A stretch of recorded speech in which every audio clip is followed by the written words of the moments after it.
안녕하세요. 사연 속으로의 진행자 성우 이조안입니다.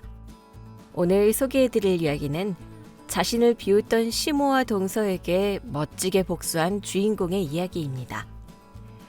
이 이야기에 대한 여러분의 응원과 의견을 마음 편히 댓글로 달아주시면 감사하겠습니다. 오늘의 이야기 시작하겠습니다. 어느 주말 오후였어요. 남편과 함께 오랜만에 점심 식사를 하러 시댁 본가에 들른 날이었죠. 거실 한가운데 놓인 가장 크고 푹신한 상석은 이미 임신 3개월 차에 접어든 동서의 차지였어요. 시어머니는 그 옆에 바짝 붙어 앉아 동서의 다리를 주무르며 어쩔 줄을 몰라 하셨죠. 저는 소파 한 구석에 조용히 앉아 남편이 타다 준 커피를 마시고 있었어요. 그때 시어머니의 날카로운 목소리가 거실의 정적을 깼어요. 너는 둘째가 홀몸도 아닌데 거기 가만히 앉아서 커피가 넘어가니? 저기 주방 냉장고에 보면 어제 백화점에서 사온 유기농 샤인머스켓이 있을 거다. 그거 베이킹소다 풀어서 알알이 뽀득뽀득 씻어와. 대충 씻지 말고. 우리 장소 먹을 건데 농약이라도 묻어있으면 큰일 나니까. 다 씻으면 예쁜 접시에 담아서 대령해라. 그리고 과일 내우고 나면 둘째 다리도 좀 주물러주고. 저는 마시던 커피잔을 테이블 위에 소리나지 않게 내려놓았어요. 평일 내내 이어지는 야근과 강도 높은 프로젝트 준비로 제 몸도 천근만근인 주말이었어요. 게다가 제 손으로 씻어먹는 과일도 귀찮아서 안 먹는 판에 뻔히 손발 멀쩡한 동서의 과일 수발을 들 이유가 없었죠. 어머니, 저는 지금 남편이랑 차 마시면서 쉬고 있어요. 과일은 드시고 싶은 분이 직접 씻어 드시거나 정 힘드시면 어머니께서 씻어다 주시면 될 것 같아요. 저도 평일 내내 일하느라 피곤해서 주말엔 좀 쉬어야 하거든요. 그리고 다리 마사지는 동서가 다니는 산전 마사지샵에서 전문가한테 받는 게 훨씬 시원할 거예요. 제 몫이 아닌 것 같네요. 제 대답에 시어머니의 눈썹이 꿈틀거렸어요. 하지만 제가 눈 하나 깜짝하지 않자 이번에는 동서가 나른한 목소리로 거들고 나섰어요. 형님, 저도 웬만하면 제가 다 해서 먹고 싶은데요. 입덧이 너무 심해서 싱크대 앞에만 서도 헛구역질이 나요. 그리고 제가 지금 몸이 좀 무거워야죠. 조금만 서 있어도 다리가 퉁퉁 부어서 너무 아파요.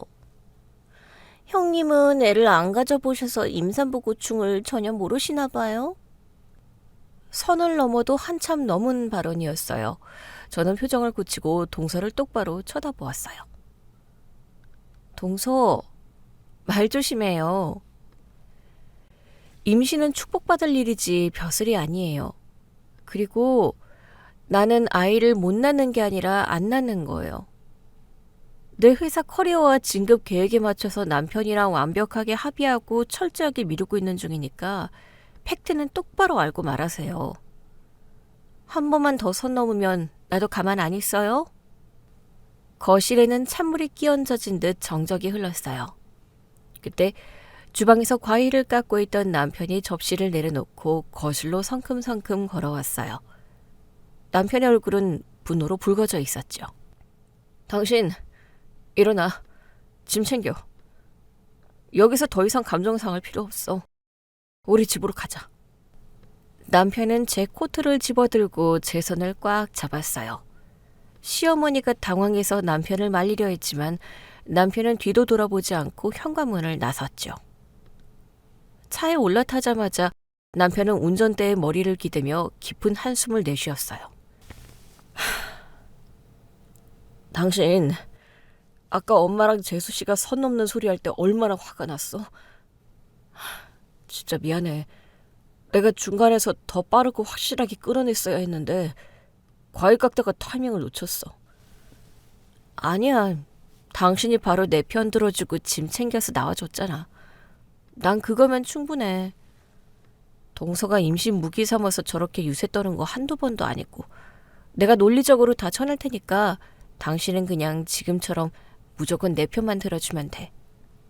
당연한 소리를 해? 내 아내 건드리는 사람은 엄마든 재수씨든 내가 절대 용납 못해. 항상 감정적으로 안 휘둘리고 지혜롭게 대처해줘서 고마워. 그날의 소동 이후로 저는 시댁과의 연락을 최소화하며 회사 일에만 몰두했어요. 며칠 뒤, 제 커리어에서 가장 중요한 분기점이 될 임원진 대상 신규 프로젝트 프레젠테이션 날이 다가왔죠. 이번 프로젝트를 성공적으로 이끌면 내년 상반기 해외 지사장 발령이 확정되는 아주 중요한 자리였어요. 발표 시작을 딱 10분 앞두고 대기실에서 마지막으로 PPT 슬라이드를 점검하고 있는데 제 개인 핸드폰이 미친 듯이 울리기 시작했어요. 화면에 뜬 발신자는 시어머니였어요. 평소 업무 시간에는 절대 전화를 하지 않으시는 분인데 이렇게 연달아 전화를 거는 건 비상사태라는 뜻이었죠. 저는 혹시나 시아버지께 무슨 일이라도 생겼나 싶어 서둘러 전화를 받았어요. 전화 왜 이렇게 늦게 받아? 너 지금 당장 차 몰고 압구정에 있는 그 유명한 전복죽집 있지? 거기 가서 특 전복죽 2그릇 제일 비싼 걸로 포장해서 본가로 가져와라. 둘째가 입덧 때문에 물 한 모금도 못 넘기고 타투하다가 갑자기 그 집 전복죽이 너무 먹고 싶다고 엉엉 울잖니. 저는 순간 제 귀를 의심했어요. 이 중요한 타이밍에 걸려온 전화의 목적이 고작 동서의 전복죽 셔틀이라니요? 저는 끓어오르는 화를 차갑게 식히며 단호하게 대답했어요. 어머니, 저는 지금 회사에 있고 당장 10분 뒤에 임원들 모시고 제 커리어가 걸린 아주 중요한 프레젠테이션에 들어가야 해요. 전복죽이 그렇게 급하시면 배달앱을 켜서 직접 주문하시거나 심부름센터 퀵서비스를 부르세요. 아니면 집에 멀쩡히 계신 어머니가 직접 택시 타고 다녀오시든가요. 네가 지금 제정신이니? 배달시키면 식어서 맛이 없고 퀵서비스는 언제 올 줄 알고 기다려. 그리고 내가 이 늙은 나이에 며느리 수발들러 그 복잡한 압구정 바다까지 가야겠어? 그깟 회사 일 대충 배 아프다고 핑계대고 잠깐 조퇴해서 빠져나오면 될 거 아니야. 우리 집안 대를 이을 귀한 장소품은 둘째가 굶어 죽게 생겼다는데 니깟 회사 일이 대수야? 당장 출발해. 네, 제 회사 일 아주 대수예요. 그리고 임산부 음식 수발은 동서 남편인 서방님이 챙겨야 할 몫이지 손윗등서인 제가 근무 시간에 무단 이탈해서 할 일이 절대 아니에요. 서방님이 두바이에 있어서 못 챙기면 어머니가 챙기시든 동서 친정어머니한테 해달라고 하세요. 저한테 앞으로 이런 몰상식하고 무리한 요구 다시는 하지 마시고요. 회의 들어갑니다. 끊어요. 저는 시어머니가 수화기 너머로 악다구니를 쏟아내기 전에 가차없이 통화 종료 버튼을 눌렀어요. 그리고 아예 핸드폰 전원을 꺼버렸죠. 심호흡을 한번 크게 하고 발표장에 들어간 저는 그 어느 때보다 완벽하게 프레젠테이션을 마쳤어요. 임원들의 박수갈채를 받으며 회의실을 나설 때의 쾌감은 이루 말할 수 없었죠. 퇴근길에 다시 핸드폰을 켜보니 와, 시어머니의 부재중 전화가 20통, 동서의 문자가 10통이 넘게 와 있었어요. 하지만 저는 단 한 통도 콜백하지 않고 전부 삭제해버렸어요. 이런 억지에는 철저한 무대응이 가장 우아하고 확실한 타격이거든요. 운전을 하고 가는데 이번에는 시누이에게서 전화가 왔어요. 시누이는 시댁 식구들 중 유일하게 이성적이고 상식이 통하는 사람이었죠. 저를 친언니처럼 따르기도 했고요. 언니, 오늘 회사에서 무슨 일 있었어요? 아까 낮부터 엄마가 언니가 자기 전화 뚝 끊어버렸다고 집안이 떠나가라 노발대발 난리가 났어요. 들어보니까 올케가 전복죽 타령해서 언니한테 심부름 시키려다 언니한테 팩트로 뼈 맞으셨나 봐요. 아, 아가씨. 안 그래도 오늘 오후에 임원진 발표 직전이라 피말리는 중이었는데 어머니가 압구정까지 가서 죽 포장해 오라고 억지를 부리시더라고요. 그래서 제가 회사 일 중이라 절대 안 된다고 심부름센터 부르시라고 딱 잘라 거절했어요. 동서 유세가 진짜 날이 갈수록 선을 세게 넘네요. 아, 언니, 진짜 오늘 고생 많았어요. 큰 발표 앞두고 얼마나 스트레스 받았을까. 엄마도 참 주책이지. 바쁘게 전문직으로 일하는 언니한테 왜 그런 말도 안 되는 심부름을 시킨대요? 옳게도 웃겨 죽겠어요. 지 남편이 두바이 가서 옆에 없는 걸 왜 언니한테 갑질하면서 보상받으려고 드는지 몰라? 언니, 엄마 전화 절대 받지 말고 무시해요. 푹 쉬어요. 제가 이따가 엄마한테 언니 건드리지 말라고 한마디 할게요. 고마워요, 아가씨. 아가씨가 중간에서 상황 파악하고 그렇게 말해주니 제가 한결 든든하고 마음이 놓이네요. 발표도 잘 끝났으니까 조만간 우리 둘이 따로 만나서 맛있는 거 먹어요. 내가 비싼 거 쏠게요. 시누이와의 통화로 기분 좋게 하루를 마무리하고 일주일 정도 평화로운 시간이 흘렀어요. 그리고 주말. 시아버지의 칠순을 앞두고 온 가족이 고급 한정식집에 모이는 자리가 마련되었어요. 그동안 제 전화를 받지 못해 독이 바짝 올랐을 시어머니와 동서를 대면해야 했지만 저는 최고급 정장을 차려입고 남편과 함께 당당하게 식당으로 들어섰어요. 식사 자리는 예상대로 동서의 원맨쇼였어요. 시어머니는 제게는 눈길조차 주지 않고 오직 동서의 입에만 맛있는 반찬을 밀어넣어주기 바빴죠. 동서는 부른 배도 아니면서 연신 배를 쓰다듬으며 사람들의 시선을 온몸으로 즐기고 있었어요. 어머님, 아버님, 저 엊그제 산부인과 정기검진 다녀왔잖아요. 우리 찰떡이가 벌써 12주차래요. 의사 선생님 초음파 보시더니 어찌나 태동이 활발하고 골격이 튼튼한지 주스보다 훨씬 크다고 하시더라고요. 딱 봐도 우리 아버님 닮아서 장군감일지도 모른대요. 아이고, 우리 귀한 장손. 누구 핏줄인데. 당연히 튼튼하고 말고. 네가 우리 집안에 굴러들어온 복덩이다, 복덩이. 둘째가 두바이에서 이 소식 듣고 얼마나 좋아했니? 그럼요. 오빠가 당장 비행기표 끊어서 한국으로 날아오고 싶다는 걸 제가 일 열심히 하고 돈 많이 벌어오라고 겨우 말렸어요. 오빠가 맨날 영상통화하면서 우리 찰떡이 빨리 보고 싶다고 난리예요. 저는 조용히 젓가락을 내려놓고 차를 한 모금 마시며 동서의 말을 머릿속으로 굴려보았어요. 의사가 분명히 12주 차라고 했다고? 12주면 개월수로는 꽉 찬 3개월 전이었어요. 저는 표정 변화 하나 없이 머릿속 달력을 아주 빠르게 그리고 정확하게 뒤로 넘겨보았어요.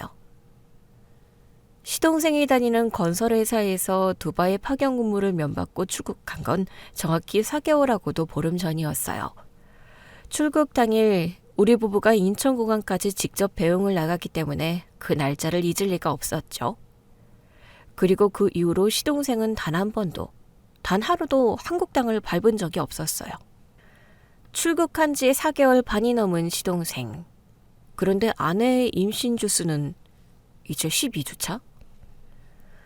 의학적으로 아무리 주수 계산에 오차가 있다고 하더라도 한 달 반이라는 거대한 공백은 절대 설명될 수가 없었어요.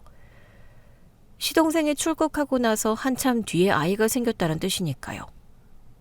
저는 목구멍까지 차오르는 헛웃음을 시원한 물과 함께 삼켜 넘겼어요. 당신, 왜 그래? 음식 입에 안 맞아? 표정이 왜 그래? 아니야, 당신. 음식이 조금 짜서 그래. 신경 쓰지 말고 당신 밥 먹어. 저는 남편의 팔을 가볍게 토닥이며 살짝 미소를 지어 보였어요. 제 앞에서는 동서의 배를 세상에서 가장 진귀한 보물이라도 된 양 쳐다보는 시어머니와 시아버지, 그리고 얼굴에 철판을 두껍게 깔고 태연하게 남편과의 애정을 과시하는 동서가 있었죠. 동서의 뻔뻔한 거짓말을 듣고 있던 그 순간 제 머릿속은 이미 3개월 전의 한 장면으로 선명하게 되돌아가 있었어요. 사실 저는 동서의 비밀을 아주 우연한, 하지만 가장 치명적인 순간에 이미 목격한 상태였거든요. 정확히 3개월 전 평일 오후였어요. 저는 해외 바이어와의 중요한 미팅을 위해 서울 도심의 한 5성급 호텔 라운지에 앉아 있었죠. 바이어가 교통체증으로 20분 정도 늦어진다는 연락을 받고 가볍게 커피를 마시며 서류를 검토하던 참이었어요. 무심코 고개를 돌려 통유리창 쪽 구석자리를 본 순간 저는 제 눈을 의심할 수밖에 없었어요. 그곳에는 동서가 앉아 있었어요. 평소 시댁에서 입던 단정한 옷차림이 아니라 몸매가 훤히 드러나는 타이트한 원피스 차림이었죠. 그리고 동서의 맞은편에는 어깨가 딱 벌어진 근육질의 낯선 남자가 앉아 있었어요. 두 사람의 분위기는 누가 봐도 평범한 지인 사이가 아니었어요. 남자가 동서의 허벅지 위로 자연스럽게 손을 올렸고 동서는 그 손을 피하기는커녕 남자의 볼을 쓰다듬으며 농염하게 웃고 있었거든요. 저는 순간 심장이 철렁했지만 절대 이성을 잃거나 당황한 티를 내지 않았어요. 즉시 테이블 위에 올려두었던 제 업무용 서브핸드폰을 집어들었죠. 카메라 앱을 켜고 마치 셀카를 찍는 척 각도를 꺾어서 두 사람의 모습을 렌즈에 담기 시작했어요. 화질이 깨지지 않게 줌을 당겨서 남자의 얼굴, 동서의 인상착의, 그리고 두 사람의 노골적인 스킨십 장면을 정확히 3분짜리 동영상 2개와 수십 장의 연속사진으로 남겼어요. 촬영을 마친 직후 저는 그 파일들을 즉시 제 개인 보안 클라우드 계정에 업로드하고 핸드폰에서는 흔적을 지웠어요. 혹시라도 모를 변수에 대비한 완벽한 백업이었죠. 그날 이후 저는 철저하게 모른 척하며 동서의 행동을 주시해왔어요. 그런데 오늘 가족 모임에서 주수가 전혀 맞지 않는 임신 발표를 듣고 나니 모든 퍼즐이 소름 끼치게 맞아떨어졌어요. 저는 그 호텔 라운지에서 확보한 증거의 쐐기를 박을 확실한 자백이 필요하다고 판단했어요. 한정식집 모임이 있은 지 일주일 뒤 시어머니에게서 다시 전화가 왔어요. 둘째가 오늘 산부인과 정밀검진을 가야 하는데 내가 어제 무리를 했는지 허리가 삐끗해서 도저히 못 움직이겠다. 네가 오늘 오후에 반차라도 내고 둘째 병원 좀 데려다주고 와라. 평소 같았으면 단칼에 거절했을 무리한 요구였지만 이번에는 달랐어요. 제 발로 호랑이 꿀에 들어가 증거를 물어올 완벽한 기회였으니까요. 네, 어머니. 마침 오늘 오후에 연차를 쓸 수 있는 상황이에요. 걱정하지 마시고 집에서 쉬세요. 어휴, 웬일로 네가 순순히 알았다고 하니? 그래, 조심해서 운전하고. 병원비 결제할 때 네 카드로 좀 해라. 나중에 줄 테니까. 저는 속으로 코웃음을 치며 알겠다고 대답했어요. 오후에 병원 앞에서 만난 동서는 제가 직접 운전기사 노릇을 하러 오자 기세가 아주 등등해져 있었어요. 형님, 웬일이세요? 제 병원 수발을 다 들어주시고. 지난번에는 전복죽 하나 안 사다 주시더니 이제야 우리 집안 장손이 좀 귀한 줄 아시려나 봐요. 그럼요. 가족인데 아주 귀하죠. 늦겠어요. 빨리 들어가서 진료봐요. 강남의 아주 크고 비싼 VIP 산부인과였어요. 동서가 초음파실로 들어간 사이 저는 대기실 소파에 앉아 가방에서 핸드폰 녹음기를 켜두고 만지작거렸어요. 30분쯤 뒤 진료실에서 나온 동서는 저를 보더니 약간 당황한 기색으로 말을 더듬었어요. 형님, 저 화장실 좀 다녀올 테니까 여기서 잠깐만 기다리세요. 금방 올게요. 저는 동서의 눈동자가 불안하게 흔들리는 것을 놓치지 않았어요. 동서가 화장실 쪽으로 걸어가자마자 저는 자리에서 일어나 발소리를 죽인 채 동서의 뒤를 밟았어요. 동서는 화장실로 들어가지 않고 그 옆에 인적이 드문 비상계단 문을 열고 들어갔어요. 저는 계단문을 아주 미세하게 틈만 남겨둔 채 핸드폰 마이크를 그쪽으로 향하게 들고 숨을 죽였어요. 계단 아래쪽에서 동서의 다급한 목소리가 똑똑히 들려오기 시작했어요. 오빠, 나야. 방금 초음파 보고 왔는데 의사가 주수가 확실히 12주차가 맞대. 지난번에 우리가 호텔 갔던 그 주말이 착상식이랑 완벽하게 겹친다니까. 아니, 내 남편 출국 날짜랑 2달이나 차이가 나는데 나중에 진짜 확인하자고 덤비면 어떡해. 그럼 남편에게는 주수 얘기를 얼버무렸지. 그리고 의사한테 물어보니까 양수 검사로 미리 친자 확인하는 건 불법이라서 안 해준대. 일단 배부를 때까지 시댁돈 최대한 뜯어내고 나중에 생각해야 할 것 같아. 걸리면 우리 둘 다 끝장이야. 알지? 저는 완벽하고 선명하게 녹음되는 오디오 파형을 보며 차갑게 미소 지었어요. 동서가 전화를 끊는 기척이 나자마자 저는 재빨리 대기실로 돌아와 잡지를 읽는 척 앉아 있었죠. 아무것도 모르는 동서는 제게 다가와 배를 문지르며 태연하게 말을 걸었어요. 형님, 의사 선생님이 아기가 너무 건강하대요. 남편이랑 통화했는데 아주 기뻐서 난리도 아니에요. 다행이네요. 서방님 두바이 가기 직전에 딱 기적처럼 아이가 생겼나 봐요. 시기가 참 묘하게 맞았네요. 네, 남편이 워낙 건강하니까요. 집으로 돌아온 그날 밤. 남편이 퇴근하고 씻고 나오자마자 저는 식탁 위로 남편을 불렀어요. 남편 앞에는 차가운 맥주 한 캔을 놓아두었죠. 당신 맥주 한 모금 마시고 내 이야기 집중해서 잘 들어. 놀라지 말고. 끝까지 듣고 나서 당신이 어떻게 할지 판단해. 뭐야, 왜 이렇게 심각해? 회사에 무슨 일 있어? 저는 말없이 제 핸드폰을 열어 3개월 전 호텔 라운지에서 찍었던 영상과 사진들을 남편의 눈앞에 재생시켰어요. 화면 속 동서와 낯선 남자의 끈적한 스킨십을 보자마자 남편의 표정이 차갑게 굳어지기 시작했어요. 눈동자가 커지고 턱관절에 힘이 들어가는 게 보였죠. 이거 뭐야? 이거 재수 씨 아니야? 저 새끼는 누군데 둘이 대낮에 호텔에서 저러고 있어. 당신 이거 언제 찍었어? 진정해. 3개월 전에 여의도 호텔에서 우연히 봤어. 그리고 이거 오늘 산부인과에서 내가 직접 녹음한 거야. 들어봐. 저는 낮에 비상계단에서 녹음한 동서의 통화 파일을 들었어요. 친자 확인 양수 검사. 시댁 돈 뜯어내고 오라는 단어가 스피커를 통해 적나라하게 흘러나왔죠. 녹음이 끝나기도 전에 남편이 맥주캔을 식탁에 거칠게 내려놓으며 벌떡 일어났어요. 미친 여자가 감히 우리 집안을 상대로 사기를 쳐? 내 동생 핏줄도 아닌 걸 배에 품고 엄마한테 그렇게 유세를 떨었다고? 당장 차키 내놔.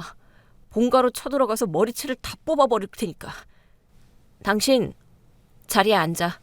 흥분하지 마. 저는 단호하고 낮은 목소리로 남편의 기세를 눌렀어요.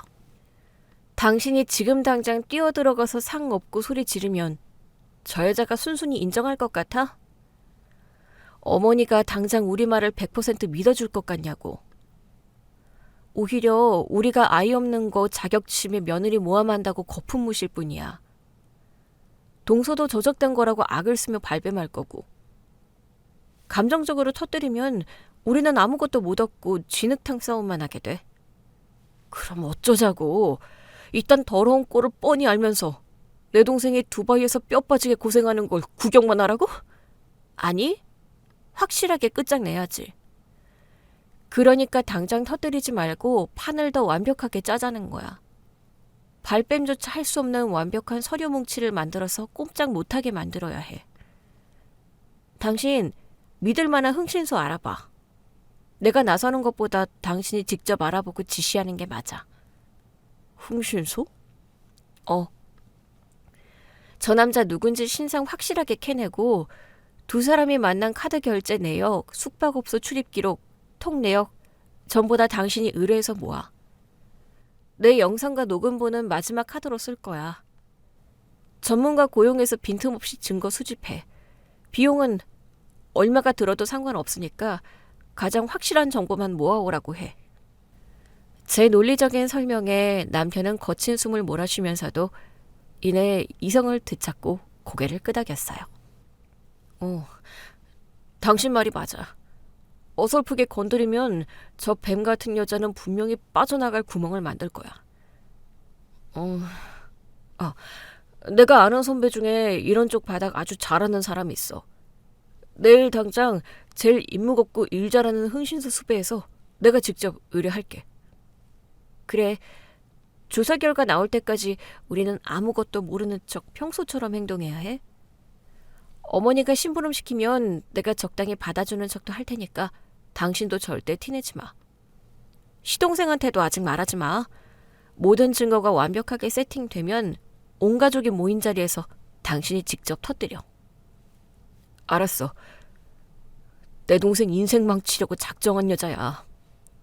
우리 집안 우습게 본데까 내가 뼈저리게 치게 해줄 테니까 당신은 뒤에서 중심만 딱 잡아줘.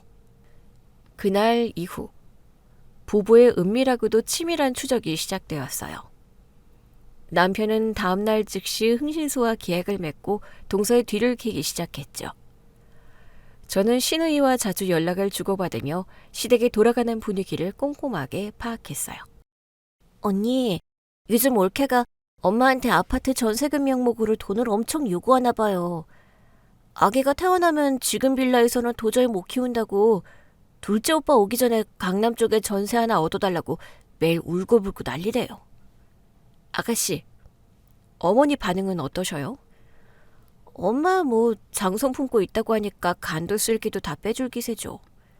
제가 함부로 돈 융통해주지 말라고 말렸는데 제 말은 듣지도 않으세요. 그렇군요. 아가씨, 혹시 어머니가 돈 문제로 상의하시면 무조건 미루라고만 하세요. 자세한 이야기는 나중에 아가씨한테 따로 다 할 테니까 제 말 믿고 무조건 막으세요. 저는 전화를 끊고 턱을 괴었어요. 단순히 외도를 숨기는 것을 넘어서 이제는 시댁의 재산까지 본격적으로 빼돌리려는 동서의 얕은 수가 너무나 뻔히 보였죠. 약 2주 뒤, 남편이 퇴근길에 두툼한 서류 봉투를 들고 집으로 들어왔어요. 남편의 얼굴은 분노를 넘어선 차가운 살기가 돌고 있었죠. 식탁 위에 봉투를 쏟아내자 수십 장의 사진과 A4 용지들이 우수수 떨어졌어요. 당신, 이거 봐. 흥신소에서 보내온 최종 보고서야. 남자가 누구래? 직업이 헬스 트레이너야. 재수 씨가 결혼 전부터 다니던 PT샵 트레이너고 알고 보니까 결혼하기 전부터 깊게 사귀던 내연남이었어. 내 동생이랑 결혼하고 나서도 안 헤어지고 계속 몰래 만난 거야. 남편이 가리킨 사진 속에는 제가 호텔에서 봤던 그 남자가 헬스장 유니폼을 입고 있는 모습이 선명하게 담겨 있었어요. 출입 기록은 확실하게 확보했어? 여기 다 있어. 내 동생 두바이 가고 나서부터 일주일에 2번씩은 꼬박꼬박 모텔 들락거린 사진, 둘이 같이 밥 먹고 모텔비 결제한 내역 전부 다. 심지어 당신이 산부인과 같이 다녀온 그날 저녁에도 이 새끼 만나서 당신이 녹음한 그 내용 똑같이 이야기하면서 밥 먹었어. 흥신소 직원이 바로 옆 테이블에서 녹취록같이 다 땄어. 완벽하네. 서방님은 한국에 언제 들어온다고 해? 내일 모레. 동생한테는 내가 다 설명해뒀어. 미치려고 하는 거 겨우 달래서 무조건 비밀 유지하고 당장 몰래 입국하라고 했어. 가족들 아무도 모르게. 잘했어. 마침 이번 주말에 시어머니가 동서 임신 100일 기념이라고 또 친척들 다 부르셨잖아. 그날이 디데이야. 당신 준비 단단히 해. 내가 당신 옆에서 한치의 오차도 없이 다 서포트할 테니까. 고마워. 당신 아니었으면 나 혼자 이 끔찍한 진흙탕에서 헤매다가 억울하게 당할 뻔했어. 드디어 남편과 제가 치밀하게 준비했던 디데이가 밝았어요. 시어머니가 유난을 떨며 기획한 동서의 임신 100일 기념 파티였죠. 장소는 시댁 본가 거실이었고 가까운 친척 어른들까지 모조리 초대해 집안은 발 디딤 틈 없이 북적거렸어요. 상다리가 휘어지게 차려진 출장 뷔페 음식들 한가운데 동서는 오늘도 어김없이 가장 화려한 원피스를 입고 푹신한 상석에 앉아 있었어요. 저는 남편과 함께 거실 한 구석에 자리를 잡고 조용히 차를 마시며 이 화려하고도 역겨운 마지막 만찬을 관전할 준비를 마쳤어요. 형님, 설마 오늘 빈손으로 오신 건 아니죠? 오늘 우리 찰떡이 100일 기념인데 형님이 센스 있게 명품 유모차나 베네저고리 같은 거 당연히 결제해 주실 줄 알았는데요. 동서, 아직 태어나지도 않은 아이한테 무슨 유모차를 벌써 사요. 선물은 아이가 세상에 무사히 그리고 확실하게 서방님 핏줄로 태어나면 그때 가서 제 남편이랑 상의해서 결정할게요. 지금은 시기가 좀 이른 것 같네요. 아니, 넌 며느리가 돼가지고 말이 왜 그렇게 밉상이니?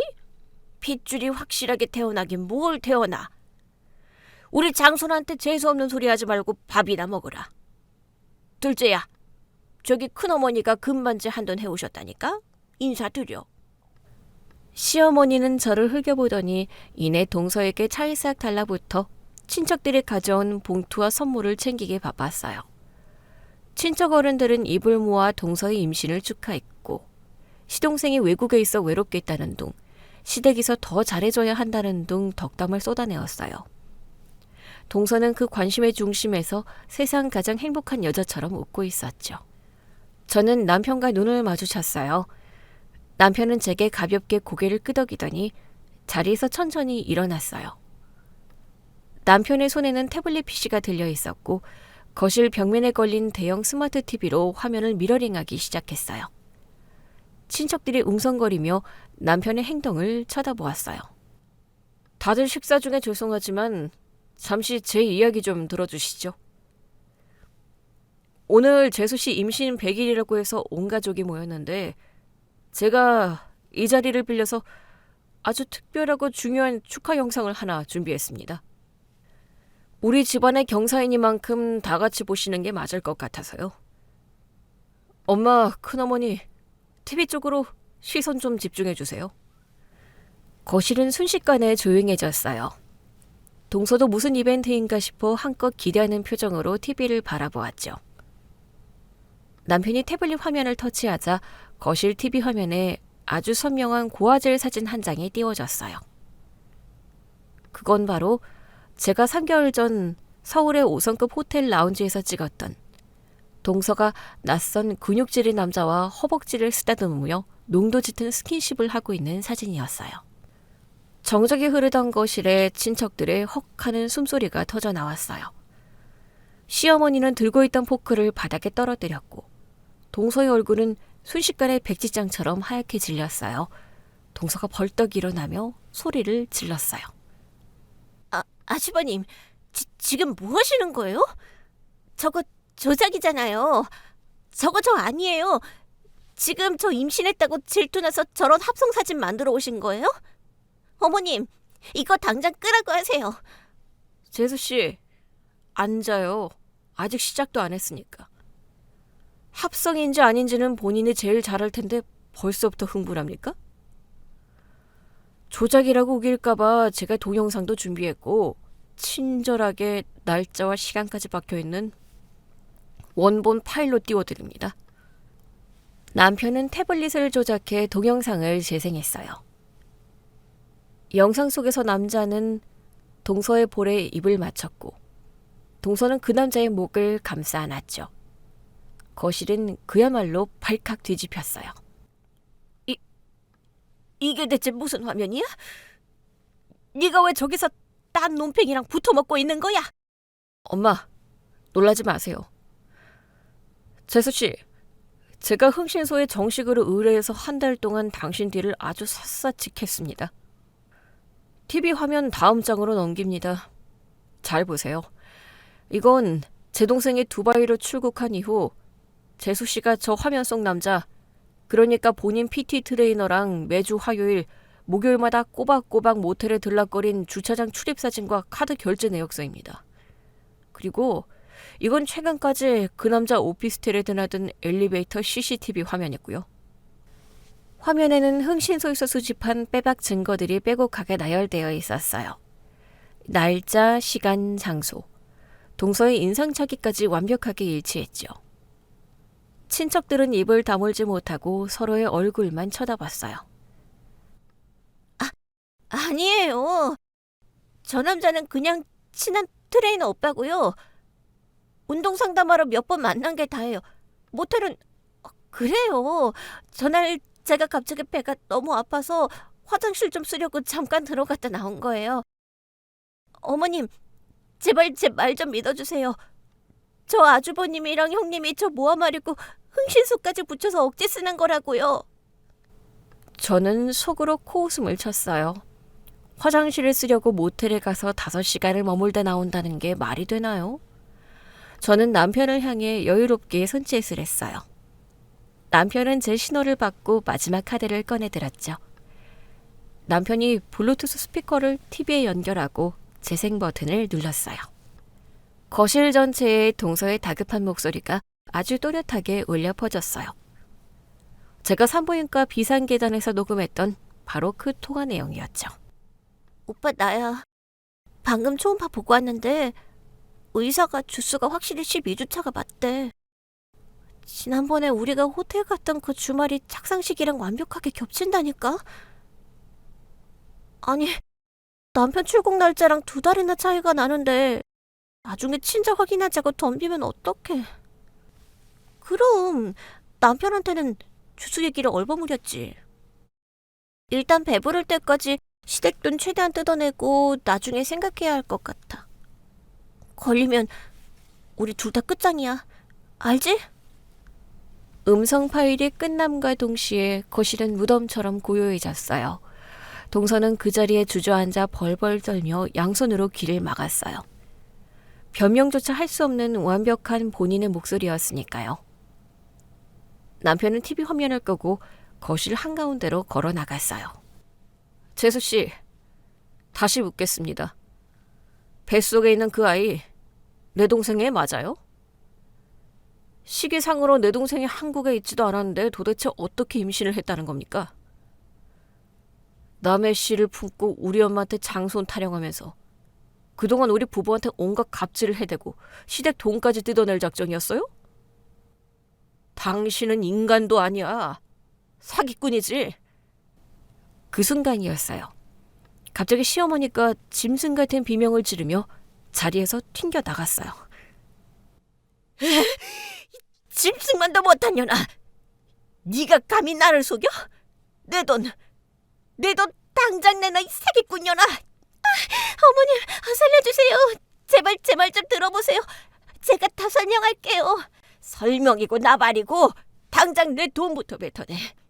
네가 뱃속에 있는 게 장손이라고 우리 집은 대들보려고 귀한 손자 강남 아파트에서 키워야 한다고 나한테 눈물바람으로 매달렸잖아. 그래서 내가 우리 영감 평생 고생해서 모은 은퇴자금 모조리 털어서 니년 통장으로 싸줬는데 그게 남의 새끼라고? 내 돈 돌려놔. 당장 그 아파트 계약 취소하고 내 돈 가져오란 말이야. 시어머니의 절규에 시아버지가 벌떡 일어났어요. 시아버지 얼굴은 분노로 시퍼렇게 질려 있었죠. 이어 변해야. 그게 무슨 소리야. 내 은퇴자금을 털어주다니. 내가 정기예금으로 묶어둔 그 돈을 네가 함부로 건드렸단 말이냐? 시어머니는 동서의 머리채를 잡은 채로 바닥에 주저앉아 오열하기 시작했어요. 아이고, 영감. 내가 미쳤나봐. 일주일 전에 인연이 와서는 당장 강남에 좋은 청약 매물이 나왔는데 피를 주고서라도 잡아야 한다고. 둘째 아들 오기 전에 계약금부터 걸어야 한다고 하도 난리를 쳐서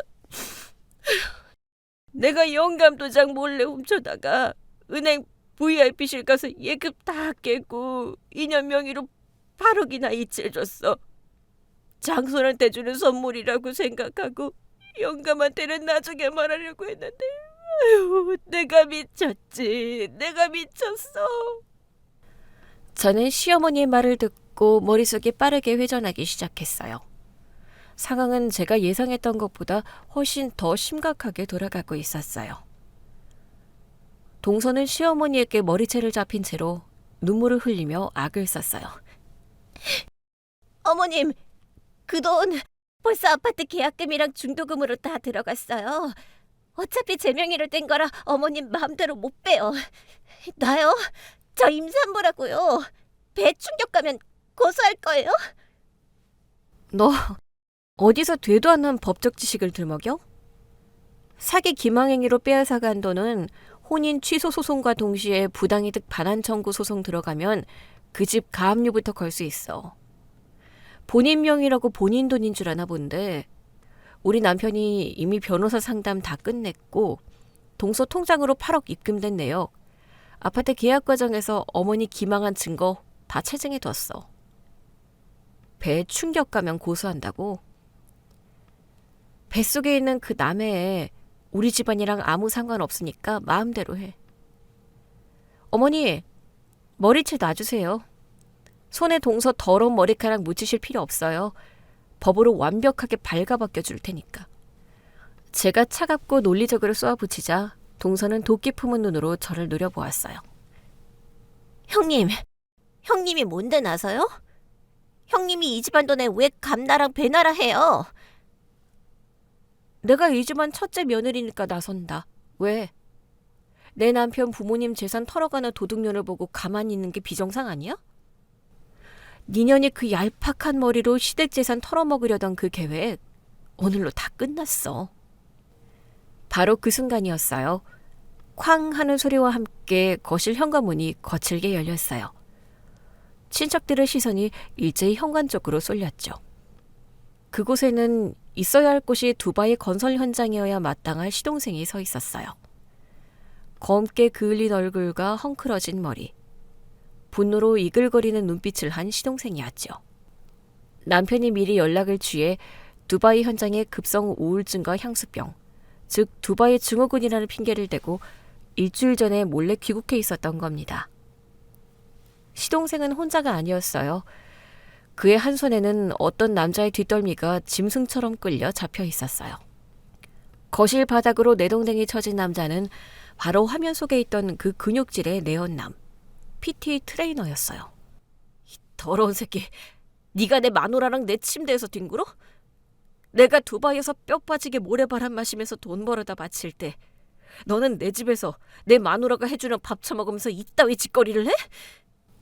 시동생의 고함 소리에 거실 유리가 쩌렁쩌렁 울렸어요. 내연남은 겁에 질려 바닥에 엎그린 채 뒷걸음질을 쳤어요.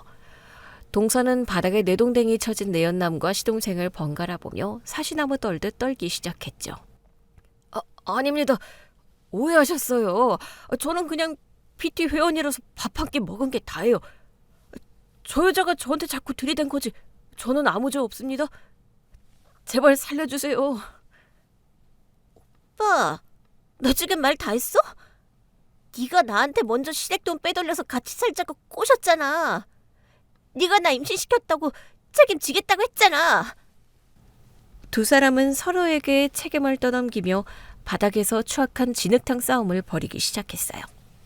저는 남편 옆에 서서 그 꼴을 차갑게 내려다보았어요.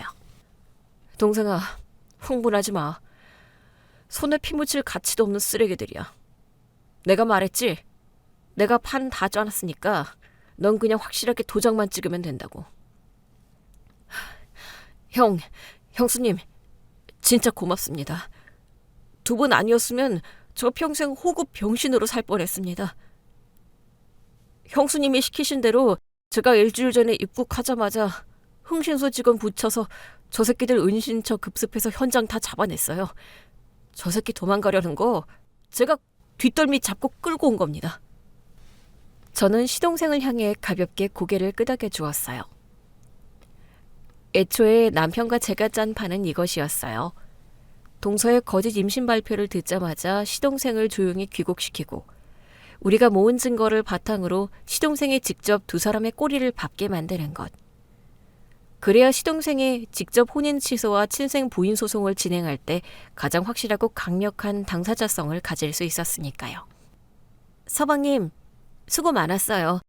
먼 길 오느라 피곤했을 텐데 일단 앉아요. 저는 바닥에 나뒹구는 동서와 내연남을 향해 한 걸음 다가갔어요. 너, 그리고 거기 상간남 똑바로 들어. 둘이 아주 환상의 호흡으로 시댁 돈 8억을 해드시려고 작정하셨나 본데 아쉽게도 그 돈은 1원도 못 건질 거야. 서방님이 어제 날짜로 동서 명의로 된 아파트 계약금, 은행 계좌 싹 다 감유 신청 끝냈거든? 동서의 눈동자가 절망으로 탁 풀려버렸어요.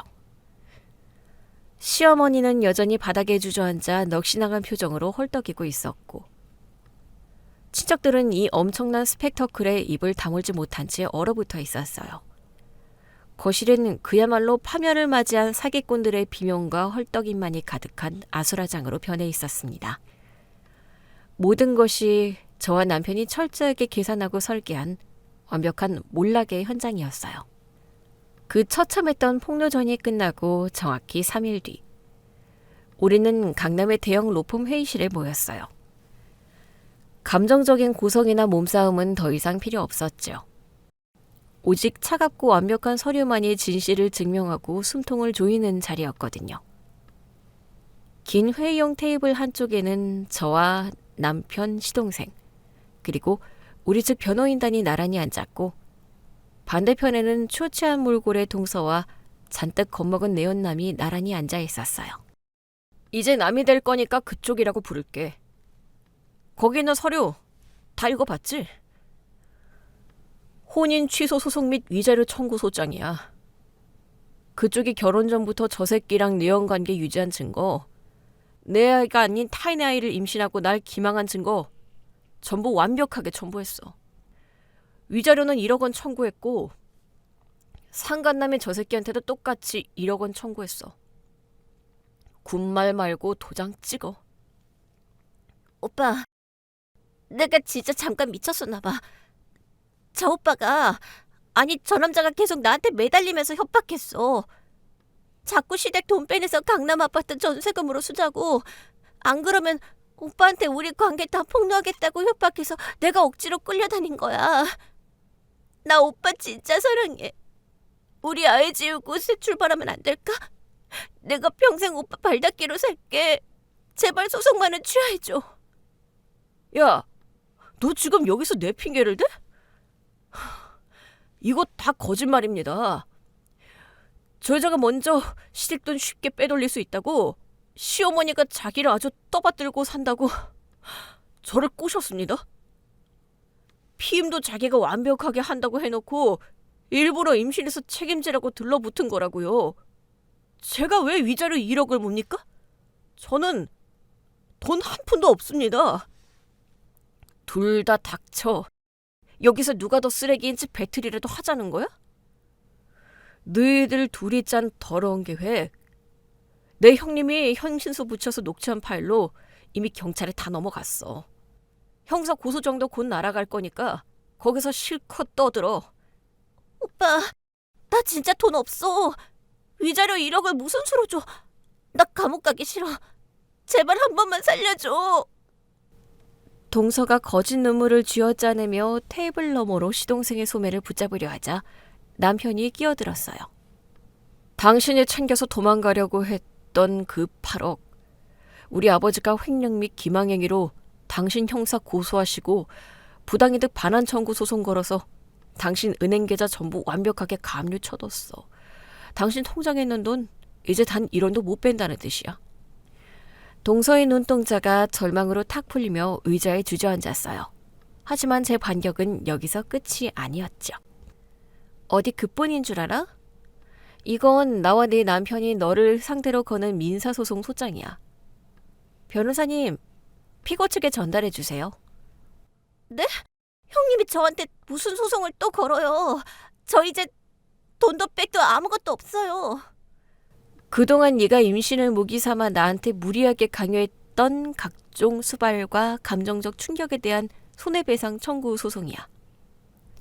통화 녹음이랑 문자 내역 전부 다 모아서 시간당 가사노동 최고치 비용으로 환산하고 내 직업적 명예훼손에 대한 정신적 피해 보상까지 얹어서 청구했어. 판례도 확실하게 있는 건이니까 변명은 법정에서 제대로 따져봐. 동서는 그제야 자신이 얼마나 치밀하고 빠져나갈 구멍 없는 무서운 덫에 걸렸는지 깨달은 듯했어요. 더 이상 말대꾸도 하지 못하고 두 손으로 얼굴을 감싸쥐고 짐승처럼 오열하기 시작했죠. 옆에 있던 내연남은 살려달라며 자기 머리를 쥐어뜯고 있었고요. 우리는 더 이상 그 쓰레기 같은 총각을 관전할 필요가 없었어요. 남편과 시동생, 그리고 저는 미련 없이 서류를 챙겨 자리에서 일어났어요. 법률사무소에서 나와 우리는 근처의 조용한 한정식 집으로 자리를 옮겼어요. 소송건을 모두 변호사에게 위임하고 며칠 뒤 다시 두바이 건설 현장으로 출국하기로 한 시동생과 제대로 된 밥 한 끼를 먹기 위해서였죠. 형수님, 진짜 두 분 아니었으면 전 평생을 바보처럼 속고 살았을 겁니다. 저런 괴물 같은 여자한테 제 모든 걸 다 바치고 남의 핏줄을 내 귀한 자식인 줄 알고 키웠겠죠? 형수님이 그날 호텔에서 우연히 목격하지 않으셨다면, 그리고 차분하게 증거를 모아주지 않으셨다면 전 상상도 하기 싫은 지옥에서 살았을 거예요. 정말 고맙습니다. 우린 가족이잖아요. 제가 눈앞에서 본 걸 모른 척 덮을 수는 없었어요. 서방님, 아니 도련님이 가장 큰 상처를 받고 배신감이 컸을 텐데 이렇게 이성적이고 차분하게 잘 대처해줘서 오히려 제가 다 고마워요. 마음 추스를 시간도 부족할 텐데 바로 두바이로 복귀해도 괜찮겠어요? 네. 차라리 일에 미친 듯이 파묻혀서 몸을 혹사시키는 게 지금은 낫습니다. 이번 일로 여자라면 아주 학을 떼게 됐어요. 당분간은 한국 들어올 생각 아예 접고 현장 소장 달 때까지 일만 할 겁니다. 그래, 너는 딴 생각 말고 네 인생 챙겨. 형이 한국에서 법적인 문제랑 아버지 멘탈 챙기는 건 다 알아서 할 테니까 넌 두바이에서 밥 잘 먹고 건강만 챙기면 돼. 오물 같은 쓰레기들 확실하게 쳐낸 김에 아주 새롭게 태어났다고 생각해라. 시동생은 씁쓸하지만 아주 후련한 미소를 지으며 남편이 따라주는 소주를 단숨에 들이켰어요.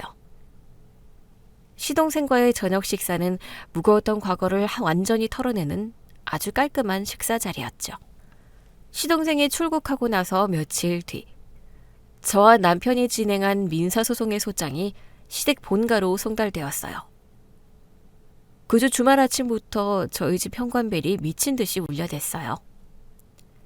인터폰 화면을 보니 시어머니가 헝클어진 머리에 초췌한 얼굴로 서 있었어요. 평소 같으면 문도 열어주지 않았겠지만 확실하게 쐐기를 받기 위해 문을 열어주었죠. 시어머니는 거실에 들어오자마자 제 앞에 털썩 무릎을 꿇고 주저앉았어요. 그네야, 내가 다 잘못했다. 내가 귀신의 씨였지. 장손이라는 말에 홀려서 너한테 몹쓸 짓 한 거 내가 다 사과하마. 네 아버지가 내 명의로 된 카드 다 잘라버리고 한 달에 생활비 30만 원 딱 던져주고는 집안 살림만 하라고 난리도 아니란다. 시어머니의 모습은 과거 거실 상석에서 저에게 전복죽 심부름을 시키며 호통을 치던 그 기세등등한 모습은 온데간데 없었어요. 그 초라해질 모습을 보니 만감이 교차했지만 저는 과거의 분노에 저를 가두고 싶지 않았습니다. 어머니, 사과는 본인이 아쉬울 때 하는 게 아니에요. 어머니가 저한테 임신한 동서 핑계대면서 중요한 발표 앞두고 있는 회사까지 찾아오라고 윽박지르고 애 못 낳는다고 온갖 모욕적인 말씀하실 때 제가 얼마나 이악 물고 참았는지 아시잖아요. 제가 받은 상처 평생 잊지는 못할 겁니다. 하지만 이번 일은 더 이상 묻지 않고 여기서 덮겠습니다. 제가 어머니를 용서하는 건 어머니의 변명이 납득돼서가 아니라 제 스스로 미움이라는 감정에서 벗어나 저희 부부의 평화를 지키고 싶어서요. 그네야, 정말이니? 고맙다. 정말 고마워. 내가 앞으로 너한테 납작 엎드려서 평생 속죄하며 살게. 응? 내가 그 미친년한테 홀려서 그랬어. 엄마, 그만해. 아내가 이렇게까지 마음을 넓게 써서 용서해 준 거 평생 고마워하며 사셔야 해. 그렇다고 예전처럼 우리 가족 삶에 함부로 선 넘을 수 있다고 착각하지는 마. 앞으로 또다시 내 아내를 함부로 대하거나 상처 주는 일이 생기면 그땐 정말로 내가 엄마를 안 보고 살 거야. 오늘은 이만 돌아가. 남편은 단호하지만 차분한 태도로 시어머니를 현관문 밖으로 안내했어요. 시어머니는 연신 눈물을 훔치며 고개를 숙인 채 돌아갔습니다. 문이 닫히는 순간 저는 마침내 오랫동안 저를 짓누르던 무거운 짐을 훌훌 털어버린 듯한 홀가분함을 느꼈습니다. 모든 법적 절차는 우리가 설계하고 예상했던 대로 완벽하고 냉혹하게 흘러갔어요. 시동생이 제기한 혼인 취소 소송에서 동서와 내연남은 공동 불법 행위로 각각 1억 원의 위자료를 묻어내라는 판결을 받았어요. 물론 그 과정에서 발생한 아파트 위약금과 취소 수수료는 온전히 동서의 빚으로 남았고요. 결국 동서와 내연남은 그 어마어마한 빚을 감당하지 못하고 파산 절차를 밟았어요. 들리는 소문에 의하면 동서는 친정으로 도망쳤다가 사기 결혼과 외도 사실이 온 동네에 쫙 퍼지면서 친정 부모에게도 절연당하고 지방의 작은 식당 주방에서 설거지하며 빚을 갚고 있다고 하더라고요. 내연남 역시 PT샵 바닥에서 영구 제명당하고 신용불량자가 되어 일용직을 전전한다는 통쾌한 소식을 들었어요. 시어머니는 시아버지에게 모든 발언권과 경제권을 박탈당한 채 평생 죗값을 치르며 숨죽여 지내게 되셨고요. 지긋지긋하고 끔찍했던 집안일이 완벽하게 정리되자 제 인생에는 오히려 눈부신 탄탄대로가 열렸어요. 회사에서 제가 주도했던 임원진 프레젠테이션 프로젝트가 폭발적인 매출 성과를 기록했거든요. 회사는 어떤 위기 상황에서도 흔들림 없이 냉철하게 판단하고 프로젝트를 이끈 저의 위기관리 능력과 결단력을 높이 샀고, 저는 제가 오랫동안 꿈꿔왔던 미국 캘리포니아 지사장 자리로 파격적인 승진을 통보받았어요. 출국을 며칠 앞둔 밤, 저와 남편은 짐을 모두 싼 거실에 마주 앉아 샴페인을 터뜨렸어요. 남편 역시 과감하게 다니던 직장에 사표를 내고 저를 따라 미국에서 새로운 사업을 시작하기로 합의한 상태였죠. 당신 진짜 다 끝났네. 시댁일 싹 다 정리하고 이 집도 무사히 팔고 당신 해외 지사장 승진까지. 진짜 지난 반년이 어떻게 지나갔는지 모르겠다. 당신 혹시라도 나 때문에 직장 그만두고 타지로 가는 거 후회하거나 불안한 거 없어? 후회는 무슨. 나는 당신이 내 옆에서 이렇게 든든하게 내 편으로 버텨주지 않았으면 혼자서 이 끔찍한 일들 절대 못 버텼을 거야. 당신은 내 완벽한 조력자야. 미국 가서는 내가 당신 외조 확실하게 할 테니까 당신도 사업 아이템 마음껏 펼쳐봐. 고마워. 당신 진짜 똑똑하고 멋있는 여자야. 우리 부부 건드릴 쓰레기들 다 치워버렸으니까 이제 우리 둘 인생만 멋지게 살자. 우리는 샴페인 잔을 부딪히며 서로를 향해 환하게 웃었어요. 그리고 마침내 출국 당일. 인천공항 출국장 앞은 눈이 부시게 맑고 화창했어요. 양손에 여권과 비행기 티켓을 들고 남편의 손을 꽉 잡은 제 발걸음은 그 어느 때보다 가볍고 힘찼어요. 무능력하고 뻔뻔한 사람들에게 부당하게 희생당하는 대신 정확한 팩트와 치밀한 설계로 위기를 완벽하게 청산한 제게 주어진 아주 정당한 보상이었죠. 저는 뒤를 돌아보지 않고 비행기 탑승구를 향해 당당하게 걸음을 내디뎠어요. 저의 새롭고 완벽한 챕터가 지금 활주로를 힘차게 박차고 날아오를 준비를 마쳤습니다. 오늘 준비한 이야기는 여기까지입니다. 재미있게 들으셨다면 구독과 좋아요, 알림 설정까지 눌러주세요. 지금 어디서 듣고 계세요? 여기는 서울이고요. 다음 이야기로 다시 찾아뵙겠습니다. 청취자 여러분, 오늘도 행복하세요.